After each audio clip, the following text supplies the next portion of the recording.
We're back with our political panel. Allow me to introduce them to you now. Susan Page, Washington Bureau Chief for USA Today. Ben Domenech is the publisher of The Federalist. We're also joined by the national editor for the Cook Political Report, Amy Walter, and Clarence Page, columnist and senior member of the editorial board at the Chicago Tribune. Thank you very much for joining us. Susan, let me start with you. We could do an entire panel on just the 3 hours Friday night of last week from 8 p.m. to 11 p.m., but we'll broaden it a little bit from there. But let's start with that Friday night. Transgender military policy communicated to the Pentagon and a pardon for Maricopa County Sheriff Joe Arpaio. I won't ask you about the legalisms. Just what do you think is the political long-term effect of both of those decisions from the president? Will they last and linger? You know, I think it is quite remarkable and of more importance in our usual discussion about the latest provocative tweet that the president has posted, because it goes to actual policy. It goes to policy at the Pentagon. It goes to policy on pardon powers that we may see over and over again in this presidency. That's entirely possible. And I think that's one reason we saw a bigger reaction from some key Republicans, including the House Speaker, Paul Ryan, than we have in the past. I do think this is different. Ben, how do you assess the pardon of Sheriff Joe? I think this was sending a message to the president's base. I mean, it's basically saying, I'm going to take this figure who for you is a significant figure, even if they don't have the necessary sort of national profile, and I'm going to make it clear that I'm with you in regards to this figure. But what surprised me a little bit was the timing of this. I felt like the president might have kept this in his back pocket for a little bit longer and used it at some point in order to make up for some failure of a legislative argument within the context of the border wall or another issue that might have come forward in the coming months. The fact that he used it now, I think, is just a sign that, you know, to his base that I'm with you, I'm going to defend the people that you like, and damn the media and all the missiles that they throw at me. Clarence, the president said in Reno that we need to come together and unify around common values. What do you think the Joe Arpaio pardon, when you combine it with the speech he gave before Reno in Phoenix, where he talked again about, he didn't mean to reopen the wounds, but many of those remarks were interpreted as reopening the wounds of Charlottesville. How do you think the pardon of Joe Arpaio, someone who was with then-citizen Trump and the birther movement, right, and then was defying a federal court order about racial profiling, how does that play? How does that influence the credibility of what the president was talking about in Reno? Well, this is what we're calling starting to call a Tuesday-Thursday move. The president was reasonable this week on Monday and Wednesday, a model of reasonableness and leadership and unity, and then was a model of disunity as far as Tuesday and Thursday were concerned. He said the same thing the night of his election. It's time to bring the country together and all.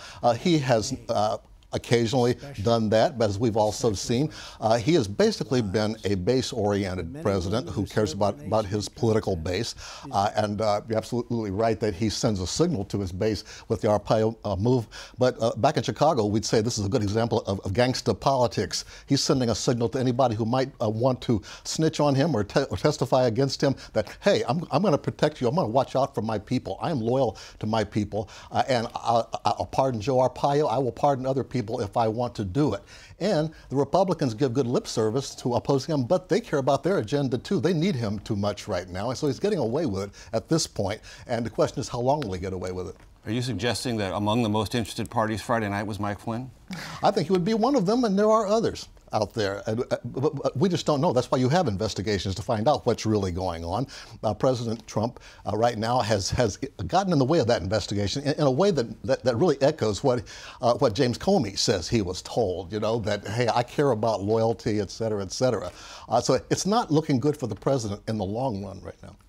Amy, let's talk about the legislative agenda, such as it is. There's some important basic governing tasks that need to be accomplished in the month of September: raising the debt ceiling, funding the government to avoid a shutdown. And right before that, you not only have Arpaio and all these other things, you have a persistent effort with the president criticizing publicly. I think the last count is 1/5 of the Senate Republican Conference via Twitter. That's not a traditional way to build. That is not necessarily what most politicians would regard as a team-building exercise. No, but I think what we saw this weekend, what we continue to see from this presidency, this is an isolated president. This is a guy who ran as, I alone can fix this. But it is a lot easier to campaign as I alone. And it was a message, I think, that resonated with a lot of folks who were frustrated about the dysfunction in Washington, frustrated about institutions that they felt had let them Looked down. at the Trump bio and thought They maybe said, it's possible. That's right. He's a business guy who's been able to create things. He can come in with a fresh perspective and shake up Washington. Well, he's been able to do that. But the I alone presidency is much more difficult than the I alone candidacy. And so the question, I think, for a whole bunch of voters, we don't know the answer to this yet, but as we go through, there are going to be these check marks or sort of semester grades. The first semester grade is the midterm elections. Our voters, do they believe that this system has worked for them? Do they believe that this way of doing business, yes, it's different, yes, it's norm busting, yes, it's chaotic, but it's actually resulting in something that they like to see? We don't quite have the answer to that, but it's clear that we're going to see this over and over again. One more thing about the isolating piece too. What's interesting about Arpaio is that, again, this is isolating the president in some ways too. He's getting hit on the left on immigration and the racial profiling that Arpaio was noted for, and so that is where the left is hitting him. On the right, it's the idea of the president thumbing his nose at the Constitution, right? This was a sheriff who disregarded a judge's orders and is getting pardoned for doing so. So he finds himself where he's always been, which is a man unto himself. But let's be clear about what's really going on when it comes to the legislative agenda, and in agreement with Amy on all of her points. You saw this past week the placing of stories, a number of different stories from Mitch McConnell and his fellow travelers that clearly teed up a narrative about what's going to happen in September, which is a narrative of we can't do X because the president is crazy or uncontrollable or something like that.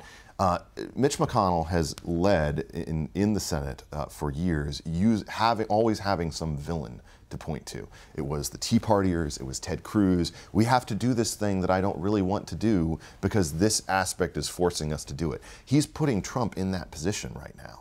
And it's teeing up a situation where he's going to go to the body in the Senate and basically say, well, I don't really want to do this deal, or I don't like this aspect of it. I share your negative opinion of it, but we have to do it because the president is the president. And to that point, Susan, isn't there a co-vilification going on? The president telling the country via Twitter, Mitch McConnell is weak and he doesn't understand the rules of the Senate, because if he did, he would go to 51 votes on all legislation, not just high-profile judicial nominees, exempting the Supreme Court.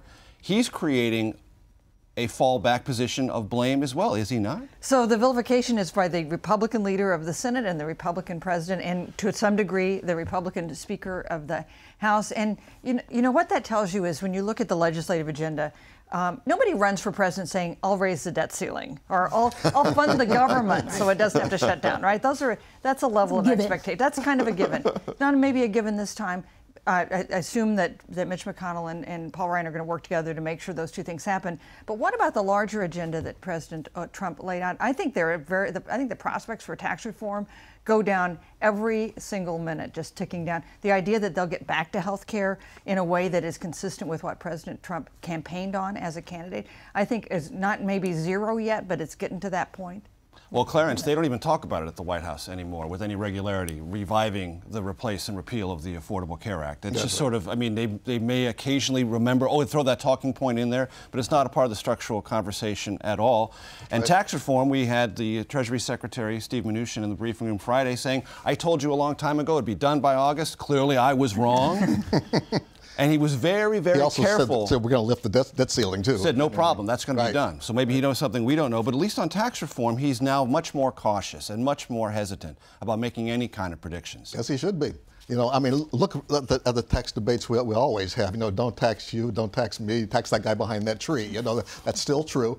And it's a very complicated debate, probably more complicated than health care at this point. And at the same time, President Trump is engaging in these orders that will appeal to his base, and he doesn't need Congress for either executive orders or, you know, the pardoning of Arpaio. And I was talking with a couple of Trump supporters who were just delighted with him, saying, well, look at all that he's accomplishing in office. While me and my colleagues talk about, look at all he's not accomplishing as far as major legislation goes. So that's why his numbers are still doing well. Ben, do you think there is an important disconnect that we are in Washington tend to either miss entirely or overlook at our peril? Well, I think that in the context of this broader debate, the real issue here is culture. I think that That's the backdrop. Trump has sort of delivered to his supporters an argument about about American culture that they find very appealing. I think you saw that this week in the fact that you had this embrace of this conversation about statues and monuments, as opposed to a conversation about racial radicals or things like that. The fact that so much of the conversation shifted to cities and towns that wanted to take down various Confederate monuments, or even the conversation that Bill de Blasio is having in New York right now about getting rid of the statue of Christopher Columbus. That's a win for President Trump. That's a win for his people. The fact that this conversation is even happening because they view him as a defender of their perspective on American culture and history. That goes to that the point, question, Amy, the president said in brand Phoenix, the media is trying to take away our history and our culture. Right. Direct accusation. This again, everything that people around this table said wasn't going to work for Donald Trump as candidate.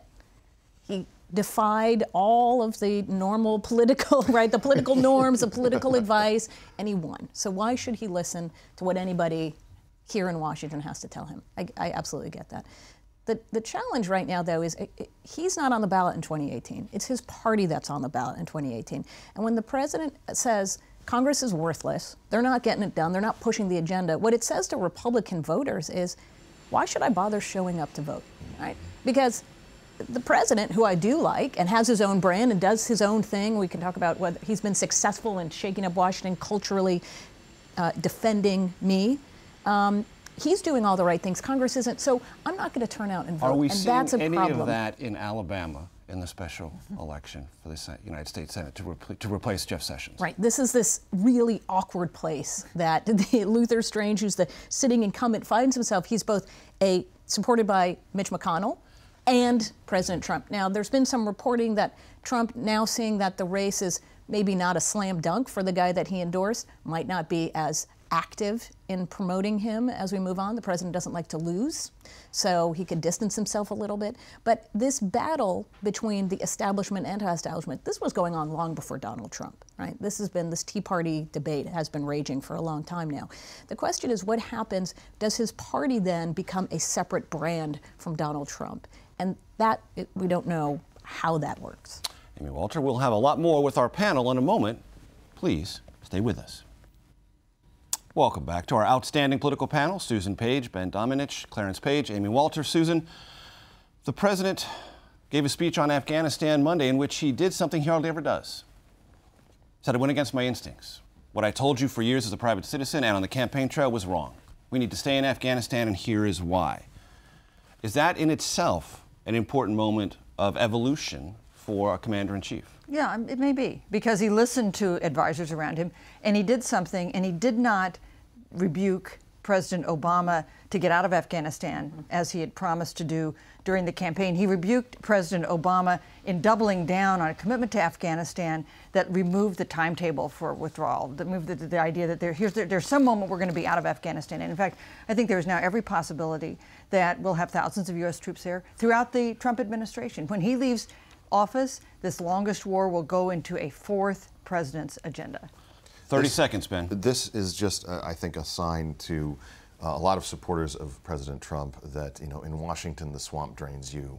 And the reality here is that his policy when it comes to Afghanistan is really very, very little different than what we would have seen under Hillary Clinton. That might be the quotable quote of this panel. In Washington, the swamp drains you, you don't drain the swamp. I want to thank our panel and let you know we will be right back.